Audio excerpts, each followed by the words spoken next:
नमस्कार, आप देख रहे हैं विस्टार न्यूज। मैं हूं दिवाकर विक्रम सिंह। दो दोस्त मिले बन गई बात, ये हम पहले एक विश्लेषण के माध्यम से संदेह व्यक्त कर रहे थे, आशंका व्यक्त कर रहे थे, कुछ लोग कह सकते हैं, और हम ये आकलन कर रहे थे कि ऐसा ही होगा, और हुआ भी वही। दो दोस्त मिले और बन गई बात। जिस दोस्ती और जिस करार पर बड़े सवाल उठाए जा रहे थे, विशेषज्ञों, विश्लेषकों और विदेश नीति के जानकारों की तरफ से, उस पर फिलहाल विराम लग गया। जी हां, मैं बात कर रहा हूं भारत और रूस की दोस्ती पर। व्लादिमीर पुतिन, रूस के राष्ट्रपति, भारत आए।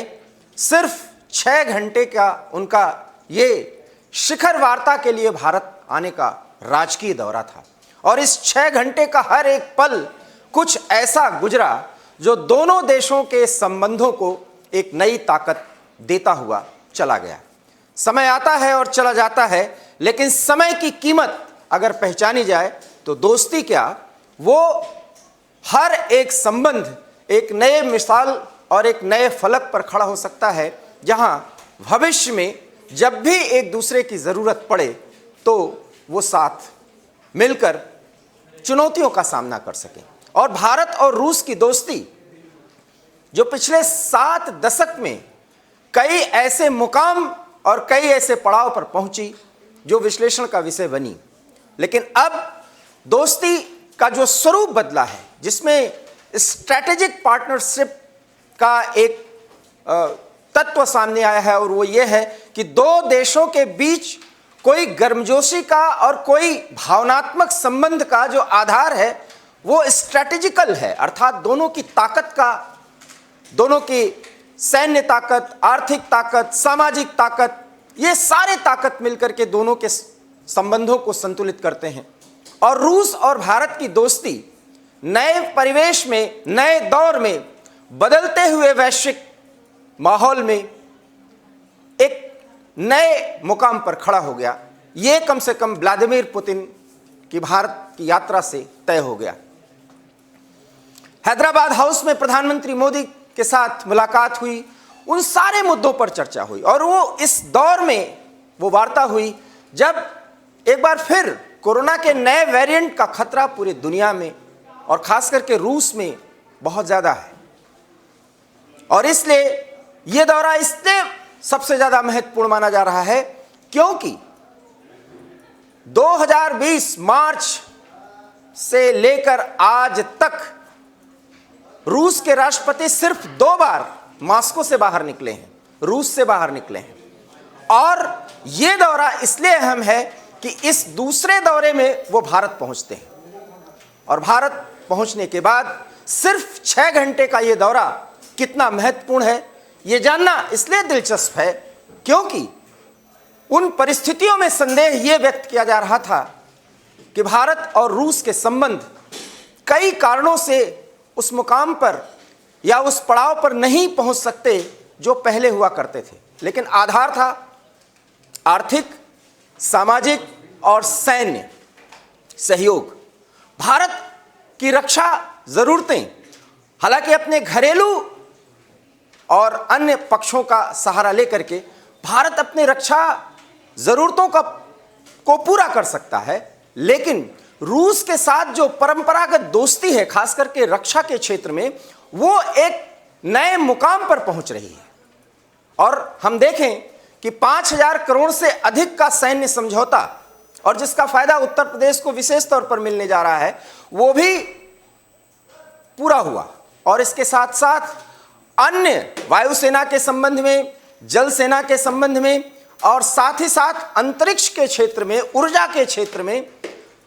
कुछ ऐसे समझौते हुए हैं जिनका स्ट्रैटेजिक पार्टनरशिप के तहत दीर्घकालिक तौर पर भारत और रूस के बीच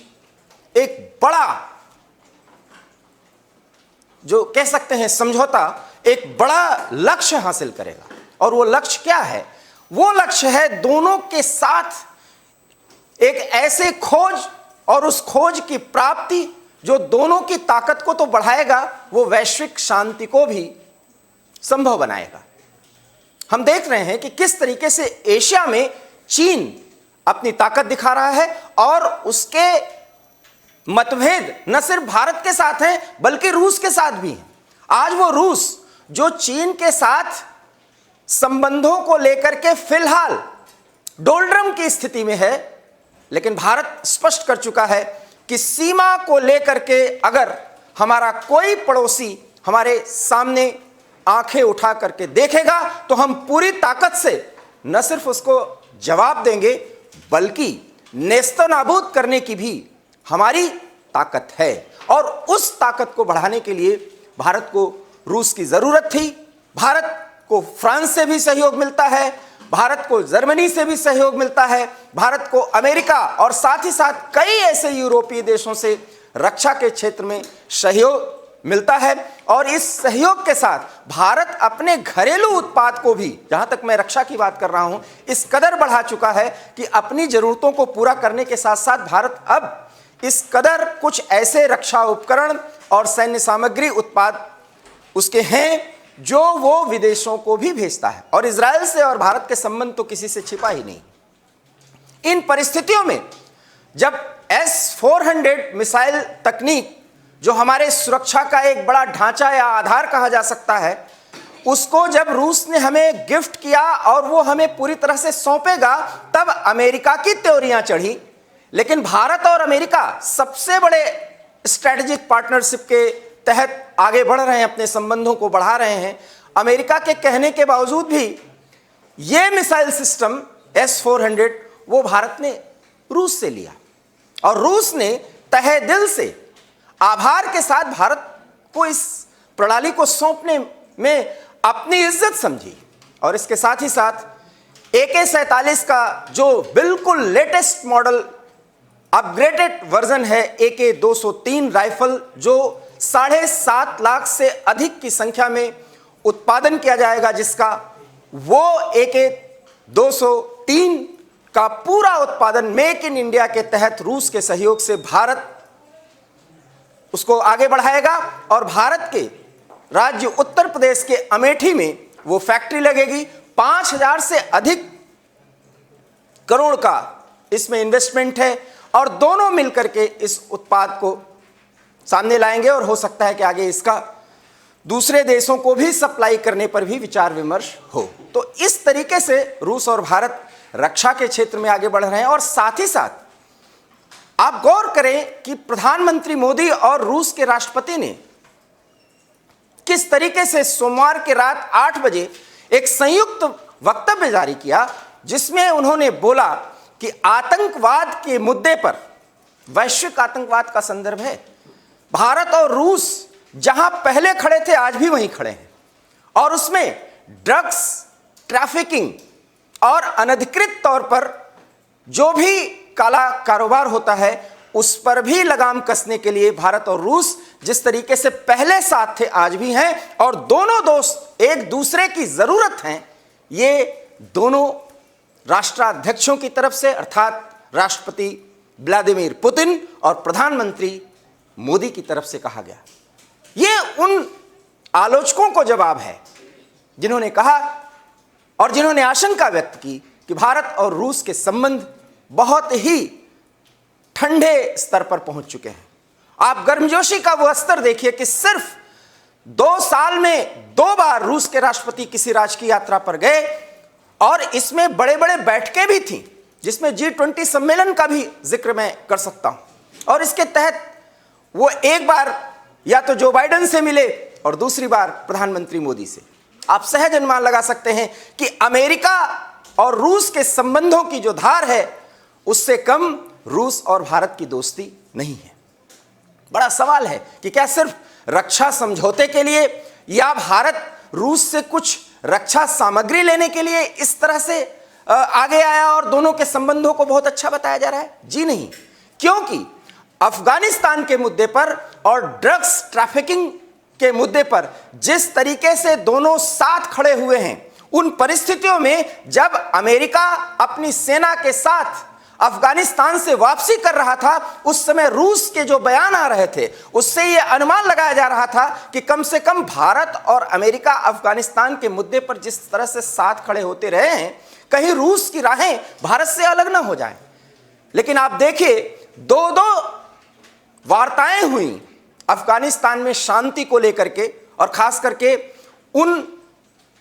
नेताओं की बैठक हुई और उन विशेषज्ञों की बैठक हुई, और साथ ही साथ देश के सुरक्षा सलाहकारों की बैठक हुई। उसमें भी भारत की जो नीति थी, भारत की जो सोच थी, रूस ने उस सोच को एड्रेस किया, उसको एक्सेप्ट किया, और नए तरीके से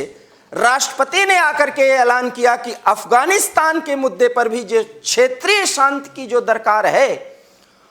वो बिना भारत के सहयोग से आगे नहीं बढ़ सकता। और उन परिस्थितियों में बात कही गई जब यह कहा जा रहा था कि कम से कम अफगानिस्तान के मुद्दे पर चीन,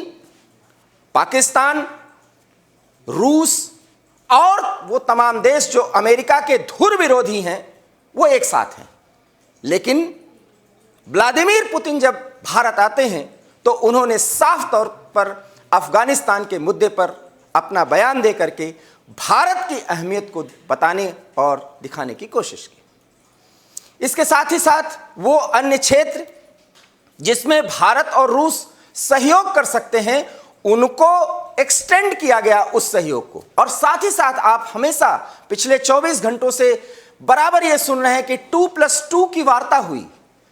इस वार्ता का इसलिए भी महत्व है, ये 2+2 ये है कि दोनों देशों के रक्षा मंत्री और विदेश मंत्री, अर्थात भारत के रक्षा मंत्री, विदेश मंत्री और रूस के रक्षा मंत्री और विदेश मंत्री एक साथ बैठते हैं और हर एक उस पहलू और मुद्दे पर एक ही दृष्टिकोण से चर्चा करते हैं जहां कोई विरोधाभास नहीं है। आप सहज अनुमान लगा सकते हैं कि रूस और भारत की दोस्ती किस तरीके से नए मुकाम या नए पड़ाव की तरफ आगे बढ़ रही है। पड़ाव आएंगे, लेकिन उन पड़ावों को अगर पार किया जाता है तो दोस्ती की जो धार है, दोस्ती का जो आधार है, वो बड़ा मजबूत है। और उन परिस्थितियों में जब दोनों स्ट्रेटेजिक पार्टनर हैं, अर्थात रणनीतिक सहयोगी हैं, तो इसमें एक दूसरे के प्रति आग्रह या लगाव सिर्फ यूं ही नहीं है, बल्कि उसके पीछे का सबसे बड़ा कारण है कि दोनों गतिशील सोच रखते हैं। यह गतिशील सोच क्या है? अर्थात भारत को अगर लगता है कि रूस के अतिरिक्त वो अपना कोई रक्षा सहयोग या रक्षा प्रणाली किसी दूसरे देश से ले सकता है, वो तकनीक किसी दूसरे देश से ले सकता है, तो भारत ऐसा करेगा, क्योंकि भारत एक संप्रभु राष्ट्र है। और उस संप्रभु राष्ट्र के राष्ट्राध्यक्ष या उनके रणनीतिकारों की सोच अपने हित के लिए अगर किसी दूसरे देश के साथ समझौता करना पड़ता है, तो उसको लेकर के अगर कोई नाराज होता है, अपना दोस्त भी, तो उसको समझाने का फर्ज भी बनता है कि भाई आप इस पर चुप रहिए, हमको अपने हित के लिए यह करना है। हमारी आपकी दोस्ती, हमारे आपके रणनीतिक सहयोग पर उसका कोई असर नहीं पड़ेगा। और भारत इस बात को अमेरिका को भी समझाने में अब सफल हो चुका है और रूस को भी। तो एक साथ दो शक्तियों के साथ संबंधों को आगे बढ़ाना, उनको संतुलित करना और अपने जरूरत के हिसाब से दोनों का इस्तेमाल कर लेना, यही भारत की वो रणनीतिक ताकत है जो 130 करोड़ की जनता की बदौलत हमने हासिल किया है। हम रक्षा के क्षेत्र में अगर रूस से कोई सुरक्षा प्रणाली खरीदते हैं,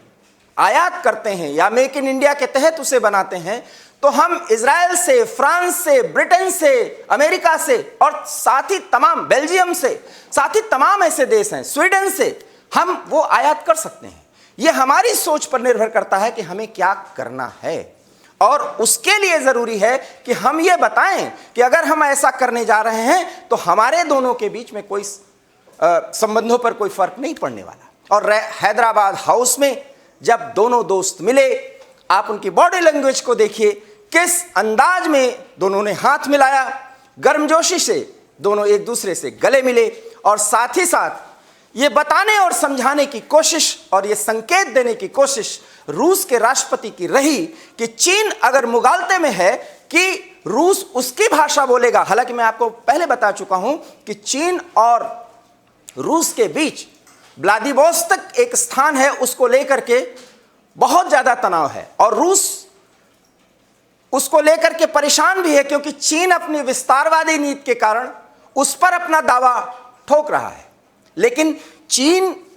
से आयात निर्यात के क्षेत्र में रूस कुछ इस कदर फंस चुका है कि वो चीन को दरकिनार भी नहीं कर सकता। और इन परिस्थितियों में भारत के साथ जो सहयोग वो कर रहा है, जो संबंध वो बढ़ा रहा है, अब वास्तव में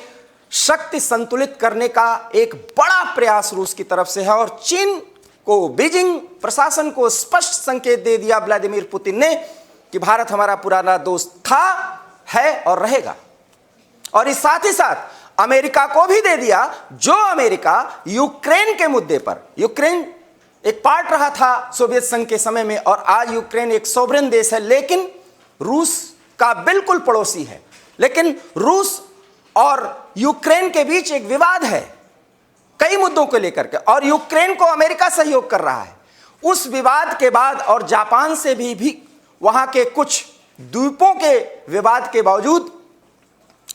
रूस भारत की दोस्ती अब एक नए मुकाम की ओर बढ़ रही है। हम जानते हैं कि भारत और जापान की दोस्ती किस कदर बहुत मजबूती का आधार लिए हुए है, लेकिन जापान हो या अमेरिका हो, वो किसी शर्त पर हमारे साथ दोस्ती अगर कर रहे हैं तो भारत इसे स्वीकार नहीं कर रहा है। और भारत ने जब अमेरिका की त्योरियां चढ़ी S-400 मिसाइल को लेकर के, तो भारत ने उसको दरकिनार किया और रूस ने उस मिसाइल को देने में अपनी अहमियत समझी। ये है भारत की वो ताकत जो हमने हासिल किया है। और इन्हीं सब मुद्दों पर रूस के राष्ट्रपति का ये शिखर वार्ता के लिए भारत आना, 6 घंटे भारत प्रवास और प्रधानमंत्री के साथ मुलाकात का होना और कई मुद्दों पर समझौता होना, साथ ही साथ 2+2 थ्योरी के तहत दोनों देशों के विदेश मंत्री और रक्षा मंत्रियों के एक साथ मुलाकात और उस मुलाकात के बाद रक्षा समझौते का होना और साथ ही साथ कुछ अन्य समझौतों के लिए बातचीत को आगे बढ़ाना, इस बात की ओर संकेत है कि चाहे अमेरिका, चाहे चीन या अन्य कुछ पड़ोसी देश जो भारत की ताकत से जलते हैं, वो जल भून करके कुछ भी कहें। हम इसलिए पड़ोसी का जिक्र कर रहे हैं क्योंकि हालांकि विदेश नीति का जब भी जिक्र होता है तो पाकिस्तान को हम उस कैटेगरी में रखते भी नहीं, लेकिन वो पाकिस्तान वो चाहता था कि भारत की यात्रा के बाद रूस के राष्ट्रपति पाकिस्तान भी पहुंचे, लेकिन रूस के राष्ट्रपति वहां नहीं गए, क्योंकि रूस के लिए पाकिस्तान की अहमियत कितनी है ये किसी से छिपी नहीं है और भारत की अहमियत उसके लिए कितनी है ये जग जाहिर है। तो कुल मिलाकर के आप समझ सकते हैं कि भारत आए, रूस के राष्ट्रपति, दोनों देशों के बीच बड़े समझौते हुए, रक्षा के क्षेत्र में हम बहुत आगे बढ़ चुके हैं जो हमारा परंपरागत इस दोस्ती का आधार रहा है, और साथ ही साथ उन अन्य मुद्दों पर जिसमें दोनों देशों के बीच आपसी सुरक्षा का सहयोग है, साथ ही साथ हम आपको एक मुद्दे पर और ले जाना चाहते हैं। भारत और रूस के बीच थोड़ी तल्खी की बात की जाती है तब जब क्वाड का जिक्र आता है। ये क्वाड क्या है? ये क्वाड वो है जब चीन की हिंद प्रशांत क्षेत्र में जो ताकत बढ़ रही है उसको कंट्रोल करने के लिए अमेरिका, भारत, जापान और इस तरह ऑस्ट्रेलिया, ये 4 देश एक साथ आते हैं और चीन की किसी भी गतिविधि को कंट्रोल करने के लिए सैन्य ताकत के साथ, आर्थिक सहयोग के साथ वो एक डैश पर खड़े हो जाते हैं, एक मंच पर साथ आ जाते हैं।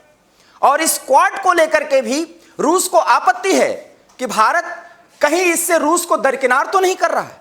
लेकिन भारत ने यह साफ संकेत दे दिया कि क्वाड भी रक्षा की जरूरतों के लिए, चीन की विस्तारवादी नीतियों को रोकने के लिए रणनीतिक रूप से इन देशों के साथ संबंध बनाने की जरूरत थी। इसलिए भारत ने एक कदम बढ़ाया और क्वाड को मजबूती से और आगे बढ़ाएगा, उसके सदस्यों की संख्या भी बढ़ाएगा। और रूस ने इसके बावजूद भी भारत के साथ सहयोग को स्वीकार किया और भारत के साथ दोस्ती को एक नए मंजिल की ओर ले जाने के लिए अपनी इच्छा, दृढ़ इच्छा व्यक्त की। तो ऐसे में यह कहा जा सकता है कि रूस और भारत की दोस्ती जो परंपरागत तौर से चली आ रही है उसको एक नया आधार मिला है और आने वाले एक दशक में भारत और रूस एक साथ हर उस एक मुद्दे पर खड़े होंगे जहां दोनों को एक दूसरे की जरूरत होगी। एबी स्टार न्यूज में इतना ही। देश और दुनिया की तमाम बड़ी खबरों के लिए आप देखते रहिए एबी स्टार न्यूज, क्योंकि यहां खबरों का सिलसिला कभी नहीं थमता। दीजिए इजाजत, नमस्कार।